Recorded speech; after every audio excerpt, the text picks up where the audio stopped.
So my brief presentation will cover what we have done in terms of the purpose of the study, the activities that we have undertaken, and then the results that we found in terms of the research that we have done. Next slide. So. African Union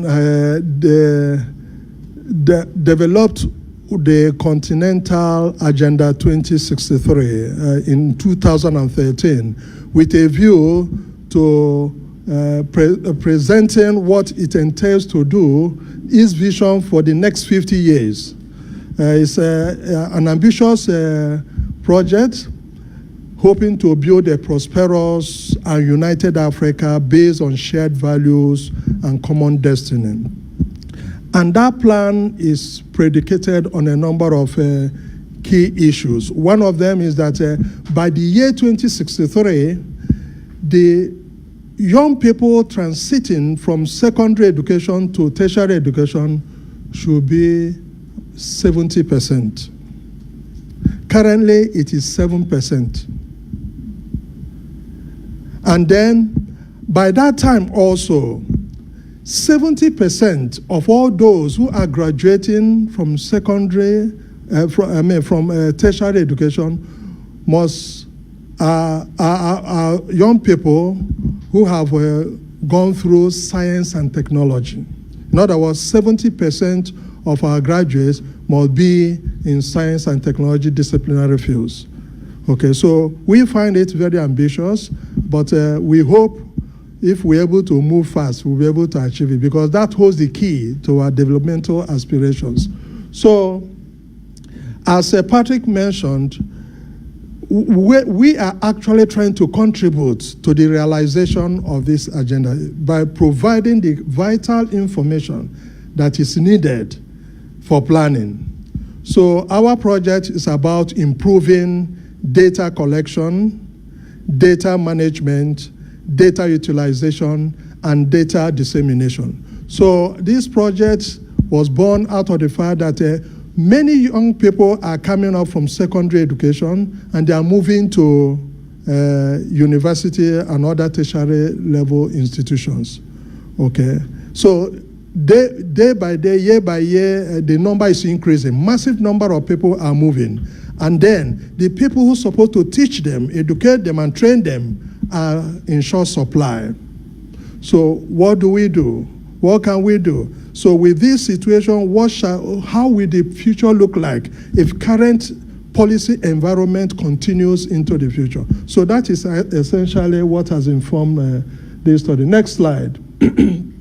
So we expect that our action will help our stakeholders, universities in Ghana, be able to plan for faculty recruitment, faculty retention.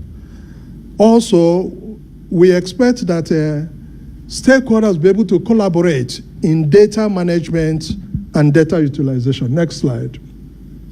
So what have we done? What we have done is to collect information on the demographics of the faculty in Ghana. What is the demographic situation in Ghana in terms of numbers? How many professors, assistant professors, lecturers do we have? And what is their demographic characteristics, so on. And then what is student enrollment situation in Ghana? What have been the trend, because these are the input that we need for us to look into the future.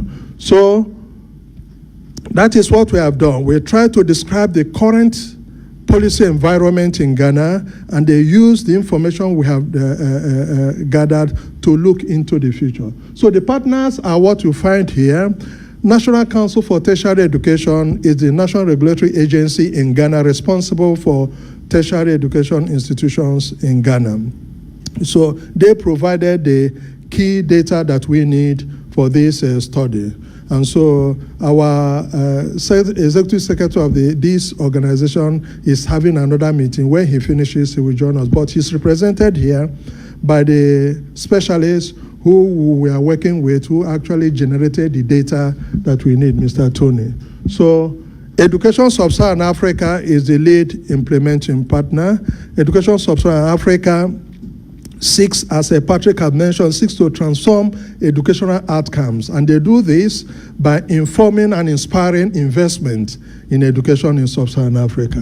So AAU, our work covers the whole of African higher education landscape. And we set the intellectual agenda, and we do this by providing a platform where higher education stakeholders come together to deliberate on key issues affecting higher education. And so we work with Population Reference Bureau and ESA to implement this project. Population Reference Bureau, as I mentioned to you earlier on, they seek to improve the welfare, the well-being of people everywhere in the world. And they do this by promoting informed decisions on key areas of population, health, and environment. You see, anybody that is a statistician or demographer knows that this is a household name because they have the expertise in huge data management and dissemination. So as he mentioned to you, they have been around for so many years. Okay, this project is being funded by MasterCard Foundation. Unfortunately, the lady that is responsible for this project just left, visited Ghana very recently, and she had to go back to Toronto. So on that score, she's not able to come and join us, but she's hoping to get the feedback from you. So what is the higher education environment situation in Ghana? Like any other country in Africa, we have noticed massive increase, not only in private provision of higher education, but also public provision of higher education. When I came to Ghana about 15, 20 years back, there were only 3 public universities, but now we have 10. You see, 10 public universities, and you have 81 private university colleges. Altogether, you have 213, you see, tertiary education institutions that are accredited by the National Accreditation Board. Next slide. So these are the various higher education institutions that you find in Ghana that have been accredited by the National Accreditation Board, 213 of them. Okay, so the government of Ghana has a policy in student enrollment. So they state that if for every 10 young men that enter university or any tertiary education institution, there should be an accompanying 10 women also. In other words, 50-50. If 5 people are women, there must be 5 men. If there are 10 girls that are, 10 boys that are in the University of Ghana, there should be also 10 girls. But we shall see whether we are maintaining this norm. Okay. So also in terms of disciplinary distribution, for sciences, if 2 people are enrolled in social sciences and humanities, there should be, accompanying 3 people enrolled in sciences. In other words, 3 to 2 or 6 to 10, 6 to 4. So there should be more people enrolled in science-based programs than humanities. But this is the norm or the expectation or the policy statement of the government of Ghana. But are we maintaining it? Also, there is you have the student-teacher ratio, or the number of students that should be in a classroom at a point in time being taught by a particular faculty. Okay, so as you can see, the subject categories and the student-teacher ratio or the student-faculty ratio on your right. Okay, so before the panel, you see the humanities and social sciences, and below it, you see the sciences. That is the expectation or the policy statement of the government. So this is important as we analyze the current statistics from our universities and other tertiary education institutions. Next slide. Next slide. Okay, so there is also the distribution in terms of a faculty. So if you have 100 academic staff, 10 of them should be full professors. 15 of them should be associate professors. 35 of them will be senior lecturers, and then 40 of them should be lecturers, making 100. So this is what government wants for all our universities to follow. Next slide. Okay, now we see whether we are following all these norms or not. So we try to analyze current information to provide impetus for our future analysis. So for 3 years, from 2015 to 2017, we try to look at the enrollment in tertiary education institutions in Ghana. So as you can see from the slide, public universities consistently witnessed high enrollment, but it is not the same when you look at private tertiary education institutions and other tertiary education institutions. Well, if we control for the number of institutions that responded to the questionnaire, because NCTE sends out questionnaire to institutions to complete and return. If we say that all the institutions did respond, submit their returns to NCTE, then what we are seeing on the board is a demonstration of maybe the lack of interest on the part of those who assess higher education in Ghana. Next slide. But the overall picture shows that there is an annual growth rate of 2%. In other words, there is that increase over time. Okay, in terms of program, you see that this is the distribution that we were able to find over a 3-year period. A number of many of them are enrolled in undergraduate programs, and it's very interesting that PhD also training is increasing. We all know many of the universities now want faculty to have a PhD before they can become a lecturer in their university. So enrollment is also increasing. Next slide.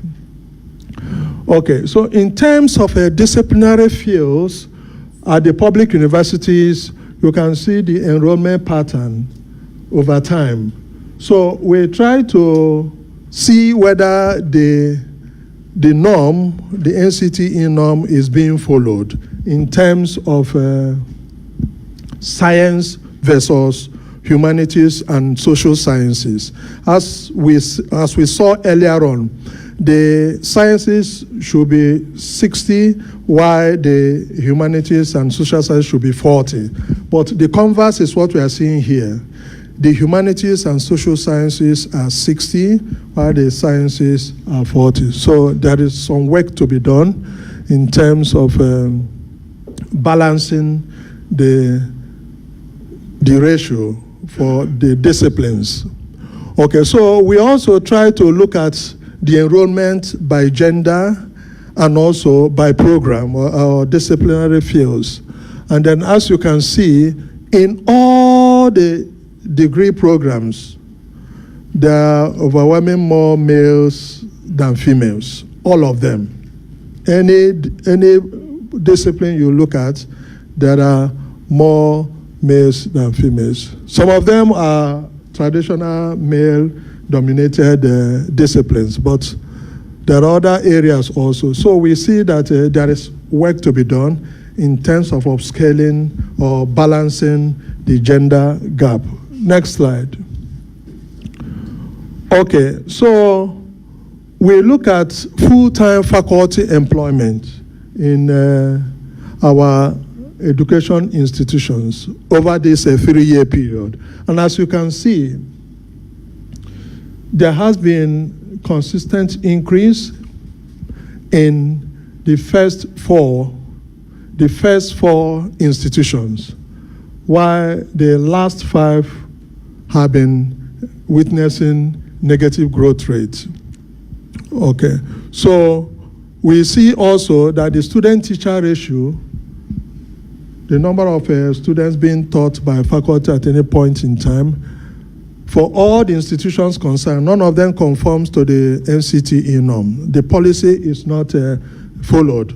That heightens the issue of faculty deficit, because we have more students per lecturer, indicating that we have fewer lecturers around. Okay, next slide. Okay, so we try to look at employment in public universities according to the rank, and then look at the distribution over time. So if you look at 2016 and 17, just the second to the last column, and then we try to take the proportion of various categories of faculty. You see that instead of having 10 out of 100 or 10%, we have 3 for full-time faculty. Instead of having 15 for associate professors, we're having 7. And for senior lecturers, we're supposed to have 35, but we have 27. And for lecturers, we're supposed to have 40. We have 44, and so on. So in all categories, none of the norms are being observed or complied with. Okay, so we now look at the age distribution of the faculty that we have in public universities. As you can see, under 30 up to 60 plus.